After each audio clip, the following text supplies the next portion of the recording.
Bonjour et bon samedi à tout le monde. Bon voilà, je vais essayer d'être le plus bref possible par rapport aux questions que vous me posez. Si vous n'avez pas encore dit votre programme, moi je vais vous dire le programme de l'Afrique. Parce que le programme de l'Afrique, là, tous les Africains le savent. 1. L'autodétermination énergétique. 2. L'autodétermination monétaire. 3. Le départ immédiat sans condition de toutes les bases étrangères du sol africain. 4. L'autosuffisance alimentaire. Voici les points importants de la politique africaine du 21e siècle. Je pose la question aux politiciens sénégalais, je pose la question aux politiciens tchadiens. Si vous n'êtes pas capable de nous tenir ces discours-là, bon, je ne sais pas, vous voulez devenir président pour faire quoi? Pour continuer dans ce même truc dans lequel nous sommes depuis 75 ans, qui fait que nous mourons de faim en Afrique, qui fait que nous n'avons pas d'électricité, qui fait que nous n'avons pas d'eau, qui fait que nous n'avons pas d'école, qui fait que nos hôpitaux sont de la guerre. Dites-nous quel est votre programme. Votre programme là, c'est aller prendre crédit avec la Banque mondiale pour venir endetter encore les Africains. Aller prendre crédit avec la Banque Rothschild, le Fonds monétaire international, pour venir endetter encore les futures générations. Quel est votre programme? Nous avons eu la chance en Afrique d'avoir un exemple comme Sankara. J'ai dit en 3 ans ce que Sankara a fait, en 75 ans, aucun dirigeant africain n'a pu le faire. Ceux qui ont tenté de le faire ont été assassinés. Les autres sont restés au pouvoir, ils ont mis les crédits que nous avons sur nous. Allez sur Internet, allez chercher la dette publique africaine, vous allez voir dans quelles conditions notre peuple est. Donc quel est votre programme? Ça c'est le travail de la politique occidentale, ça. C'est-à-dire piller le peuple pour remettre ça aux marchands de la monnaie et de la dette, ceux qui veulent créer le nouvel ordre mondial, des psychopathes malades mentaux de la WEF. Pourquoi le problème du Congo, personne n'en parle?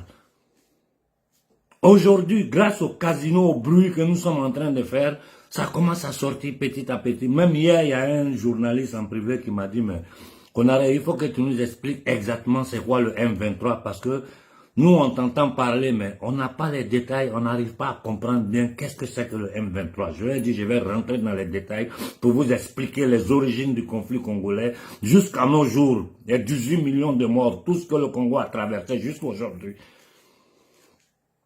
Je vais te donner une interview en italien, spécialement sur le Congo pour faire comprendre aux gens quelle est la réalité du Congo. On est dans un système où un criminel, un génocidaire, un assassin comme Kagame, en Occident, personne ne parle de lui. On le reçoit comme si c'est le plus grand dirigeant d'Afrique. Alors que c'est lui qui est derrière toutes ces morts, tous ces crimes, toute cette souffrance.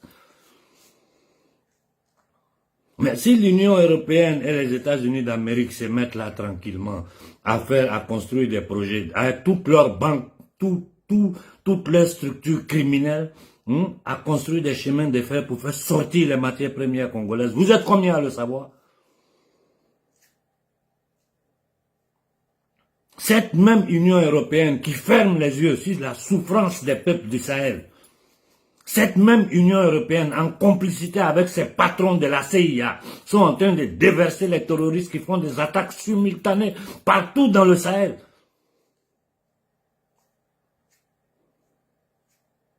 De quoi nous parlons?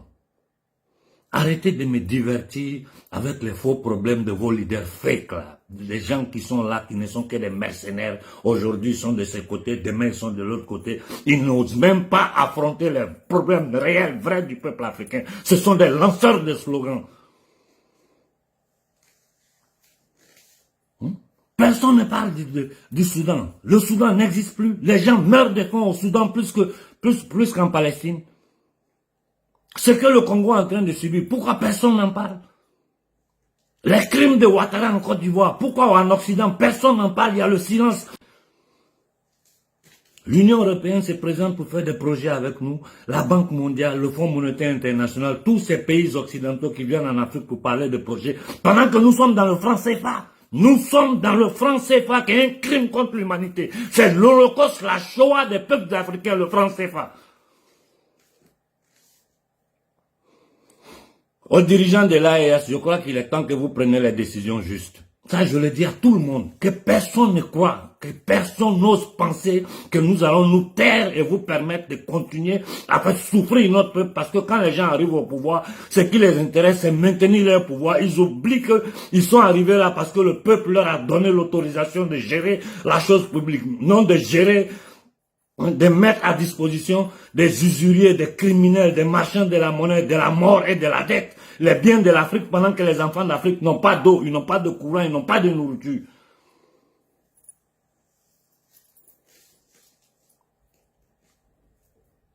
J'ai écouté tout le monde parler.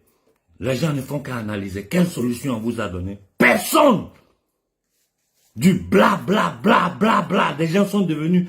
Maintenant même ils font des publicités sur la toile, les habits, les sacs, les trucs. Mais ils se foutent de votre gueule. Et tout ce beau petit monde-là arrive à avoir des miettes pour manger. Le Soudan, c'est l'Afrique. Pourquoi personne ne parle de la situation des Soudanais? Pourquoi si le chéquier international, le problème du Congo n'est pas porté au Conseil de sécurité des Nations Unies? 18 millions de morts, 30 ans de souffrance.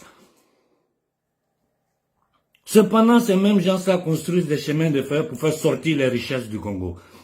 Une organisation comme l'Union européenne qui signe des contrats criminels avec l'État rwandais sur des matières premières qui n'appartiennent pas au Rwanda. Merde! Moi, je suis fatigué de voir ces choses-là. Je vous ai donné la solution de l'Afrique. Il faut que les peuples africains se lèvent pour faire entendre notre voix. Personne ne veut ça, allier comme ennemi. Personne ne veut que le peuple noir s'élève. Parce que si le peuple noir s'élève, le monde va trembler. Je m'arrête là pour aujourd'hui. Bonne fin de semaine à tout le monde.